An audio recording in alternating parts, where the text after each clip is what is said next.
Hello, আসসালামু আলাইকুম everyone. Variety lifestyle blog থেকে সবাইকে জানাচ্ছি ওয়েলকাম। আমি Israt from our channel. So আজকে চলে আসলাম আপনাদের সাথে নতুন একটি ব্লগ নিয়ে। সবাইকে মাহে রমজানের অনেক অনেক শুভেচ্ছা। তো 2025-এর তো আশা করি সবাই খুব ভালো আছেন, আপনাদের দোয়ায় আমিও খুব ভালো আছি। তো আজকে আপনাদের জন্য নিয়ে আসলাম নতুন একটি ব্লগ। এখানে আজকে আমি সকাল থেকে ইফতারের অনেক আয়োজন চলছে আমাদের বাসায়। তো আম্মু আমার আম্মু হচ্ছে খুব এক্সাইটেড আজকে কি করবে, কারণ হচ্ছে আমার মামাও আসছে দুবাই থেকে। সো ওভারঅল সব মিলিয়ে আমাদের বাসায় হচ্ছে একটি রমরমা পরিবেশ। এখন অনেক কিছু আজকে আয়োজন করা হচ্ছে। আপনারা দেখতেই পাচ্ছেন, প্রথমে আম্মু হচ্ছে 3-4টা বেগুন কেটে নিয়েছে। আবার এখানে ফলের কিছু আইটেম আছে, যেমন হচ্ছে আপনার আপেল, মালটা, আর এই দিক দিয়ে হচ্ছে আপনার ছোলা, সেটা হচ্ছে সেদ্ধ করার জন্য রেডি করা হচ্ছে। তো আপেলগুলো হচ্ছে আম্মু কেটে নিচ্ছে, দেখতেই পাচ্ছেন। তো আপনারা কেমন আছেন? এই রোজার মাসটা এটা হচ্ছে রহমতের মাস। এই মাসে হচ্ছে আমরা সবাই আল্লাহর জন্য ইবাদত করি, আল্লাহর উদ্দেশ্যে ইবাদত করি। তো এটা হচ্ছে সংযমের মাস, আমরা সবাই জানি। তো সবাই চেষ্টা করব রোজাগুলো রাখার অ্যান্ড হচ্ছে আল্লাহর ইবাদতে মশগুল থাকার। তো এই মাসটা হচ্ছে আমাদের জীবনে বছরে একবারই আসে।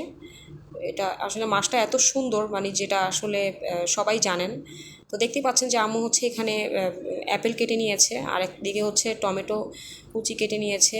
একদিকে হচ্ছে টমেটো কেটে নেওয়া হয়েছে, আরেকদিকে হচ্ছে আপনার অ্যাপেল, দেন সামান্য কিছু পরিমাণ লেবু কেটে নেওয়া হয়েছে। তো আশা করি আজকের ব্লগটি আপনাদের সবার খুব ভালো লাগবে। আপনাদের আজকে ইফতারে কার কী আয়োজন আমাদেরকে কমেন্টস করে জানাতে পারেন, অবশ্যই জানাবেন। আর আমার যদি ভিডিওগুলো আপনাদের কাছে ভালো লেগে থাকে, অবশ্যই হচ্ছে আমার চ্যানেলটি ভ্যারাইটি লাইফস্টাইল ব্লগ চ্যানেলটিতে সাবস্ক্রাইব করে বেল বাটনে ক্লিক করে ফলো দিয়ে রাখবেন। তারপর আছে কার কী প্রোগ্রাম, তো আপনারা হচ্ছে রোজা রমজানটা কীভাবে আপনাদের যায়, আর আমাকে অবশ্যই কমেন্টস করে জানাতে পারেন যে কেমন লাগছে। তো আজকে হচ্ছে আমাদের ইফতারে প্লাস সেহেরিতে বেশ কিছু আইটেম রেখেছে। আর সবথেকে বড় কথা হচ্ছে যে আমার মামা আজকে দুবাই থেকে এসেছে। সো মামার আসার উপলক্ষেও বেশ কিছু আইটেম হচ্ছে স্পেশাল করা হচ্ছে। তো এখানে দেখতেই পাচ্ছেন যে অনেকগুলো পেঁয়াজ কুচি করে নেওয়া হয়েছে, কারণ রোজা রমজানে হচ্ছে পেঁয়াজের পরিমাণটা আসলে অত্যাধিক মাত্রায় লাগে, কারণ আমরা হচ্ছে বিভিন্ন কাজে কিন্তু পেঁয়াজটা ইউজ করে থাকি। আলু চপ বলেন, পেঁয়াজও বলেন, সব কিছুর ক্ষেত্রেই হচ্ছে পেঁয়াজটা আসলে ইউজ করা হয়। তো অনেক দিন ধরে আপনাদের সাথে আসলে ভিডিও ওইভাবে শেয়ার করা হচ্ছে না, কাজের ব্যস্ততা ও আদার্স অন্যান্য চাপের কারণে আসলে শেয়ার করা হচ্ছিল না। তো আজকে মনে হলো যে আপনাদের সাথে কিছু মুহূর্ত শেয়ার করি, মানে আমাদের ডেইলি লাইফস্টাইলের কিছু ভিডিও আপনাদের সাথে শেয়ার করি। আজকের ব্লগটি হচ্ছে একটু বড় হবে যদিও, তো আপনারা হচ্ছে আশা করি কেউ বোরিং ফিল করবেন না অ্যান্ড মনোযোগ সহকারে পুরো ভিডিওটি দেখবেন। আর আজকে ইফতারের আয়োজনে হচ্ছে এখানে আলুর চপ করছে আম্মু। তো এখানে হচ্ছে কয়েকটি ডিম অলরেডি হচ্ছে বয়েল করে রেখেছিল। তো আর হচ্ছে বেড ক্রাম করে রাখা আছে। তো ডিম হচ্ছে বয়েল করে ওইটাকে 4 পিস করে আপনার হচ্ছে আলু সেদ্ধ করে, আলুতে কাঁচামরিচ পেঁয়াজ মিক্স করে আপনার ডিমের চারপাশে হচ্ছে কোট করে দেওয়া হচ্ছে। চারপাশে ভালো করে কোট করে দিয়ে দেন এখানে অনেকগুলো হচ্ছে ডিমের চপ আম্মু করছে, দেখতেই পাচ্ছেন যে প্রসেসটা কীভাবে করছে। মাঝখানে হচ্ছে একটা অর্ধেক, মানে 4টি ডিমের একটি অংশ দিয়ে দুই দিক থেকে ভালো করে হচ্ছে আপনার আলু যে ভর্তাটা বলি আমরা, যেটাকে আমরা হচ্ছে আলু চপ হিসেবে ইউজ করে থাকি। তো দুই দিক থেকে হচ্ছে ভালো করে এটা চেপে কোট করতে হবে, কারণ আপনি যদি ভালো করে প্রপার ওয়েতে যদি এটা চেপে কোট না করেন, তাহলে হচ্ছে কিন্তু আপনার ভেঙে যাওয়ার সম্ভাবনা থাকে বা খুলে যাওয়ার একটা সম্ভাবনা থাকে। তো এই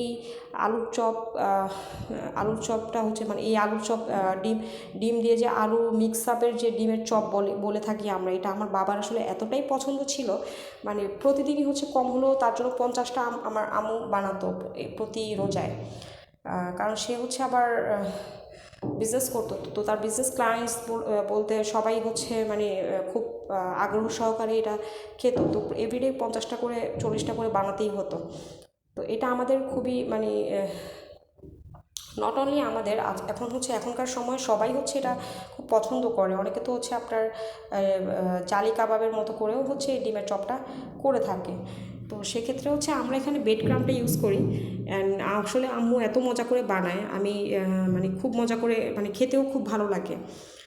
তো আপনারাও কি বানান কি না এটা আমাদেরকে কমেন্টস করে জানাবেন, আর আমার ভিডিওটি কেমন লাগছে সেটাও আমাকে জানাবেন। তো আম্মু হচ্ছে যে এক এক করে কোট করে করে হচ্ছে আপনার চারদিকে হচ্ছে আলু আলু দিয়ে আপনার হচ্ছে মিক্স করে এটা হচ্ছে আপনার বানাচ্ছে। তারপর বলুন আপনাদের দৈনন্দিন লাইফস্টাইলে কেমন যাচ্ছে সব কিছু। আপনারা রোজায় কার কী প্ল্যান, কে কী শপিং করবেন, কে কী আইটেম করছেন আপনারা সেহরিতে, ইফতারে, তো সেটা কমেন্টস করে জানাতে পারেন। আমাদের আসলে ইফতার রোজাতে আসলে এটা আসলে রিজিকের উপরে নির্ভর করে, যার রিজিক, এগুলো নিয়ে আসলে খুব একটা আফসোস নেই। তারপর হচ্ছে যে আমার আম্মু বা আমরা চেষ্টা করি প্রত্যেক দিনই কোনো না কোনো ভ্যারাইটি আইটেম, মানে ভ্যারিয়েশনটা রাখার জন্য। মানে খাবারের মধ্যে যদি আপনি ভ্যারিয়েশনটা না রাখেন তাহলে কিন্তু আপনি মানে খুব একটা মানে ভালো লাগে না, যে মনে হচ্ছে রেগুলার সেম খাচ্ছি, সেম সেম একই রকম সব কিছু। তো ওই এক্ষেত্রে হচ্ছে আপনার ভালো লাগবে না। আর এদিকে দেখতেই পাচ্ছেন যে আম্মু হচ্ছে এখানে কি বলে আপনার আলু, এখানে হচ্ছে যে আম্মু কিছু কিমা বানাচ্ছে অলরেডি। হচ্ছে এখানে চিকেনের কিছু পিস হচ্ছে আম্মু এটাকে ব্ল্যান্ড করে নিয়েছে, ভালো করে মিশিয়ে ব্ল্যান্ড করে নিয়ে আপনার এটার সাথে আপনার কাবাবের মশলা, কেবাব যে মশলাটা পাওয়া যায়, চিকেন কাবাব মশলা, অ্যান্ড হচ্ছে আপনার পেঁয়াজের পরিমাণটা কিন্তু একটু বেশি দিতে হবে, কারণ পেঁয়াজের পরিমাণটা যদি আপনি বেশি না দেন তাহলে কিন্তু কাবাবের সেই ফ্লেভারটা আপনি পাবেন না। আর কাঁচামরিচ দেন হচ্ছে আপনার একটু জিরার গুঁড়ো বা আপনার গরম মশলার গুঁড়ো মিক্স করে ভালো করে মিশিয়ে অ্যান্ড হচ্ছে এটাকে ম্যাশ করে তারপর হচ্ছে বানানো হচ্ছে। আর এদিকে হচ্ছে আলুর চপ রেডি করছে। সো ওভারঅল হচ্ছে আমাদের বাসায় আজকে অনেক ইফতারের আয়োজন করতেছে আম্মু। I am very excited for today. আমি আসলে আজকের জন্য খুবই এক্সাইটেড যে আজকে সবাই মিলে একসাথে বসবো। আর এই যে দেখতে পাচ্ছেন যে অন্যদিকে চুলাইতে কড়াই দিয়ে আপনার এখানে কই মাছ ফ্রাই করে নিচ্ছে, কারণ সেহরি করতে হবে যেহেতু রাতে। তো সেহরির জন্য হচ্ছে রাতে আসলে তারাবির পড়ার পরে ওইভাবে আসলে হাতে সময় থাকে না যে কিছু করা যায়, যার কারণে যখন হচ্ছে ইফতারের আইটেমগুলো বানানো হয় ওই সময়টাতে হচ্ছে এক ফাঁকে আপনার সেহরির জন্য যে যে আইটেমগুলো সেগুলো আম্মু করে ফেলার চেষ্টা করে, দুই একটা আইটেম বা একটা আইটেম অ্যাটলিস্ট।